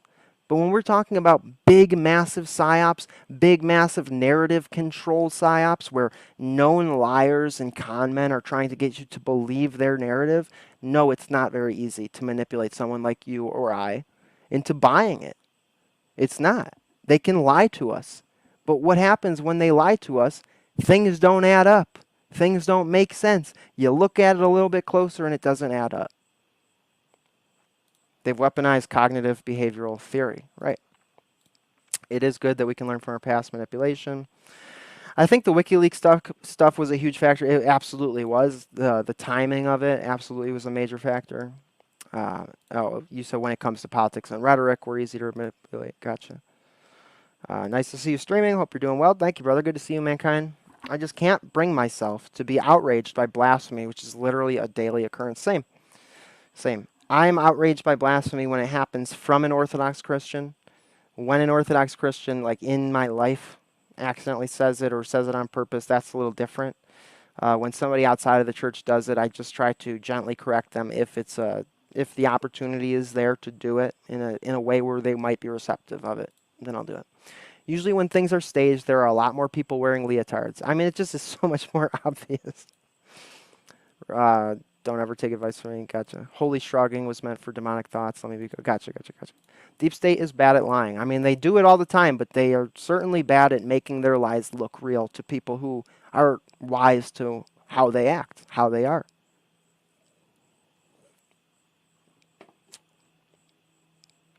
I think Trump used a celebrity to get in, and it shocked the Deep State. So I said that because he said he's the guy on the right. Simple as that.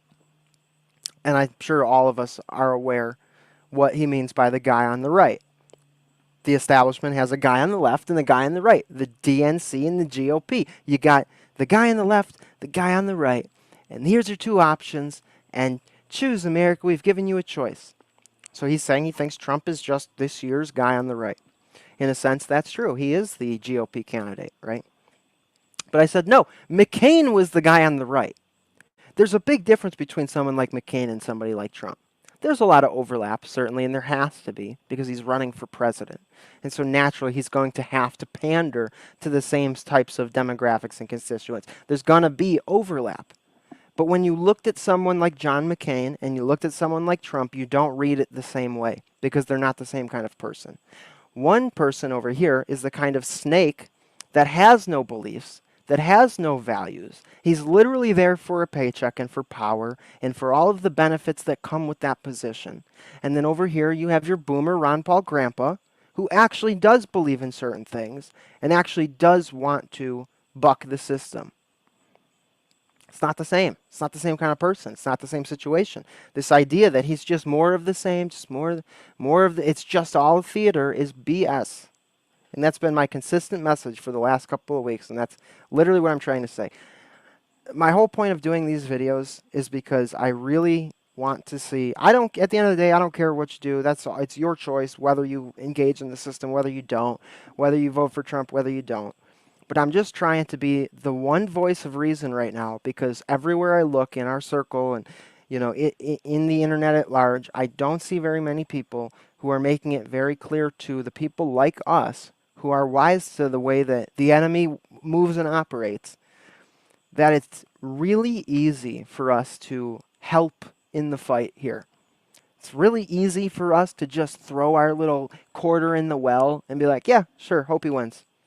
You don't have to get sucked into politics. You don't have to watch frickin' Fox News. You don't have to watch every speech and every debate. I'm doing that because I find it fascinating and because I want to see any cracks in the armor. I want to see, is he controlled? Maybe I'm wrong. Maybe I'm wrong. Let's watch this 2-hour speech and let's see what he says. Let's watch this interview. Is there any cracks in the armor here? Is this just a character that he's playing? Thousands of hours I've done that over the last 8 years. Sure. If he is playing a character, so to speak, I'm not talking about the general sort of pandering that any political candidate has to do, but like if he isn't actually Donald Trump, but he's actually like John Q, reading glasses, spectacles in the library, he's actually a brilliant mind and he's doing a mass manipulation on us, then damn, give him the award because he's the most complex and the most sophisticated and the most brilliant controlled opposition that's ever been. Give him the award, tip of the hat. You get what I'm saying? Y'all get what I'm saying over here? Oh, we got Digital Minefield up in the house. What's going on, Maddie? What's going on? Everybody go subscribe to Digital Minefield in the house. He's got a great YouTube channel over there that we participate in streams all the time over there. So be sure to go and follow Digital Minefield. He's been doing really great work. Tristan is peering at you disapprovingly for drinking that Coke from atop the big mud hut in his mud hut colony, dude. Ain't it the facts though, bro? Ain't it the facts, dude? Jason, Jerry is the guy on the ice side. That's very true. Yeah, Jerry transcended that icy hot. He sells ice and firewood. Exactly, bro. Get on my level. I know, dude. Tristan and Jay both would be like, bro, what is wrong with you? I'm sorry, dude. I like Coca-Cola. It is what it is. It is what it is, man. It is what it is. Delicious. It's America. Home of the free. Coca-Cola, baby. And yeah, basically the rest of the conversation, he says, I can't in good conscience vote for someone who will accelerate war with Iran and every other country Israel wants to destroy who is not my enemy. And that's when I said, look, 100% that's a valid take. And there's really nothing I can say to that at the end of the day. Like, I get it. We shouldn't have to vote for that reason. Being Christians, we should be able to live in a society where the system works the way it's supposed to work. And because of our views, it's like I'm not voting because these people are all evil at the end of the day, and there's going to be war and there's going to be bloodshed, and I don't want any part in that. But that's not the situation in our country right now, guys.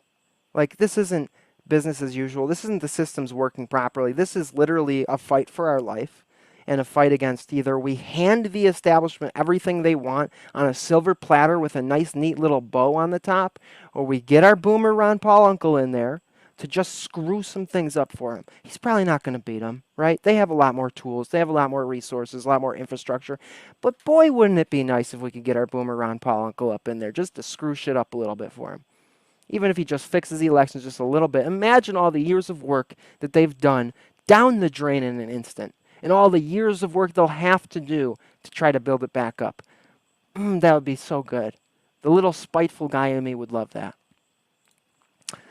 Has Tristan ever reacted to that Sfarage dude who advocates for eating only raw meat and blood? I'll have to see if he did. Would be epic. I know Tristan has spoken at length about the raw meat stuff, and I've personally talked to Tristan a lot about that. And he was just, his basic take, from what I can remember, was just like, dude, it's just stupid. People always like get into these crazy fad diets, and he's like, it's just, that's almost never healthy. He's like, the simple thing is usually the correct one. It's like, mostly meat. Like, even keto, he was like, yeah, I promote keto and all that, but like, it's not for everyone. And anything that's like super extreme like that is just a red flag, right? Interdimensional vampires, fifth dimensional cheetah uri, right? Yeah, they are all lizards though, John. I saw your comment earlier. Trump shot Oswald. Interesting. Very possible. Very possible. I bet he was I bet he was on that grassy knoll. He shot Oswald. I have no idea, dude. I don't know how to make that a joke. I'm sorry. Like, T2 Armageddon is inevitable. They just postponed it. Maybe, dude. Maybe. Trump's advisors include some of the worst of Wall Street, the most corrupt corporate raiders like Carl Icahn, and the total fraud Michael Milken, who Trump pardoned for his crimes. I know, dude. I know. I know about all of that. I hear you, bro. Again, my whole take, if you've heard me this whole time, is that we know who the opposition is. We know who Kamala Harris represents. If they swap Kamala Harris out for anybody else, we know what she represents and we know what they're going to do to our country. We're already living in it. We're literally already living in it. When Trump was in charge, when Trump was president, was the world better or worse? Meaning our nation, our economy, our lives, was ground beef cheaper or was it more expensive? It was cheaper. It went down when he got elected because he made the economy better. He also made it far worse with the printing of money, and we can give, as we have already covered about that, right? In reaction to the psyop of the, whatchamacallit, the deep state. She is also controlled by Wall Street, so it's just two sides of the same coin. Well, I disagree. And also, Maddie, I would love to have you call in at some point. Not tonight if you don't want to, but love to have you call in, love to have the conversation with you. I don't think that Trump is necessarily controlled by Wall Street. I think Trump is Wall Street. To put it in the simplest terms possible. I think that's who he is. I think that's the sort of circles he's ran in his whole life. I don't think he's controlled by Wall Street. I think he views Wall Street as an essential American industry. It's an essential part of American capitalism, and he wants to support that and encourage that. I'm not saying that he's fucking Robin Hood. I'm not saying that he's going in to give the people. I'm not in the Trump cult, right? So you're kind of preaching to the choir on this, Maddie. What I'm arguing for is that Trump is going to do basic things which will help us in the immediate future. Even if he deports just some of the illegal immigrants and closes the border, that right there is reason enough to want him to win, is it not? Even if he just brings back law and order to a few of our big cities, even if he just makes our military a little bit stronger so that there's safety, and that, even if he just avoids war with Russia, just that alone. And I'm not like a military guy, a law enforcement guy, anything like that, but I'm just saying, if we can avoid war with Russia, that alone would be wonderful. We know that if the opposition gets in, that we're not going to avoid that war, that we're going to be pushed further and further, and that eventually they're going to topple this country, because that's what they want. That's their goal. They've been public about it. They've been open about it, and everything they do pushes us towards that. So I disagree that it's two sides of the same coin. I think that the problem is that we view all these things through our own personal lens, where my issue is Israel and my issue is Wall Street. And so when I view it through that lens, that's the way I see it, and it seems like it's the same. But you omit all of these other factors which show you where the difference is. It's not two sides of the same coin. If Trump gets in and we have a border and we deport the illegals here, that's not two sides of the same coin. That's completely different than what we have here. If Trump passes a law that says that they can't push gender ideology on school children and they can't teach critical race theory to kids, that's not two sides of the same coin. That's different. If Trump gets in and he simply does one thing, fix the election system, well, then guess what? Then we can get the people we actually want in there in the future in, because it won't be rigged. The chances of that happening, pretty low. I am pretty skeptical about that. I don't actually believe that he's going to do it, but that's what he's saying he wants to do. I'm going to vote for him, because what if he's right? What if he's telling the truth? What if he can do it? What the F do I got to lose, bro? What do I got to lose? I already know where they're taking us, and to me, it's pretty obvious who Trump is. It's not that hard to see. That's my view on it. So, Maddie, I feel like both of us are pretty much on the same page. I think you'd bring up some good points, and I'm totally open to doing a discussion with you. I think we're pretty much on the same page with a lot of this stuff, but I'm just trying to encourage people, just freaking use your vote. Because at the end of the day, you see through the establishment, you see through the propaganda and the lies. So just show up for the one guy who's there, who isn't a part of the New World Order globalist agenda. Even though we all have a million reasons we can't stand the dude, and we all got a million things we disagree on, and even though he's not one of the people, yeah, obviously he's a Wall Street guy, he's a freaking real estate guy, he's all of that, he's in that world. He's not Bill Gates. He's not brought into the back rooms where Hillary Clinton and Bill Gates suck off monkeys or whatever. He's a different kind of evil dude. That's my point. I hope you guys will use your vote in a smart way. I know democracy is fake and gay. I can't stand it either. I just want ground beef to be cheap and energy to be cheap. And I'm praying that the people out here are not so disillusioned and so cynical and so have given up any hope of a future that isn't a complete hellhole in this country, that you don't just give up when it's this easy. It's literally as easy as just voting. Because who gives a shit? It might work, it might not. Because we're going to end up in a situation where it's going to be a million times harder just to eat. It's going to be a million times harder just to stay warm in the winter. So while we have the privilege that we have now, where life is still somewhat good because they haven't screwed us completely, while we still have a system that has the pretense of having to answer to us, that we're actually the head of the government, we all know we're not right now, but there's still a pretense of it. They're trying to get rid of that. They're trying to get rid of a system where you have any voice at all. You don't even know who to speak your voice to, because the rulers aren't in plain sight. Where are they? Who's our enemy? I don't know. We just have this all-encompassing 1984-like system. Dude, I hear you, brother. I hear you. I hear you, Maddie. That's my message, y'all. And to be very careful who you listen to about this stuff, because as somebody who follows Trump's speeches, follows his interviews, and has been doing so for 8 years now, at the very least, I am educated on what he's like. I've listened to the guy. I've heard endless hours of the guy. And in my opinion, I can read him pretty well. I see him for what he is. And I see the Bill Gates of the world as what they are. And they're not the same thing. And it would be very nice if we could just screw up their plans just a little bit. And that's what I hope you guys do. You know? You think the election system's messed up? Well, go become a poll watcher and see it for yourself. I'm sure we'll all have some good stories about that, about what we saw. All right. That's the main portion of today's show. If you guys missed it in the beginning, if you just get in here, we covered some cringe. We had some funny cringe videos. I showed you guys the ChatGPT art I've been making lately.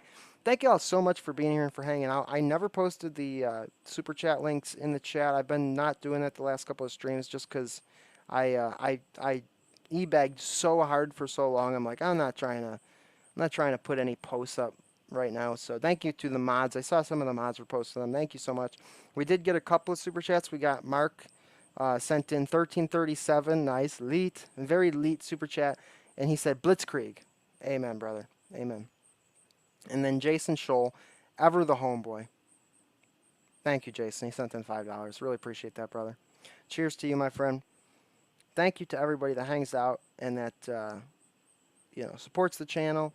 I'm curious to see what more stuff I can get ChatGPT to do. If you have any suggestions for streams, if you got any cringe, feel free to send me that stuff on Instagram. If you'd like to reach out and have a conversation with me about these things, feel free to reach out. And later, Maddie, we're ending the show right now anyways. Unfortunately, I have to bounce. Good stream tonight. I'll text you about setting up the discussion. Awesome. Look forward to it, brother. Peace out. Genghis Khan, what's going on, homie? Good to see you, brother. Yeah. Thank you guys so much for hanging with me. And like I said, I'm open to dissent. I'm open to people saying, Jerry, you're totally wrong. I completely disagree. If I'm wrong, I certainly want to know. You know what I mean? I'm certainly open to being corrected. But God bless everybody. Thank you so much for being here. Glory to God is right, Dr. Emmy.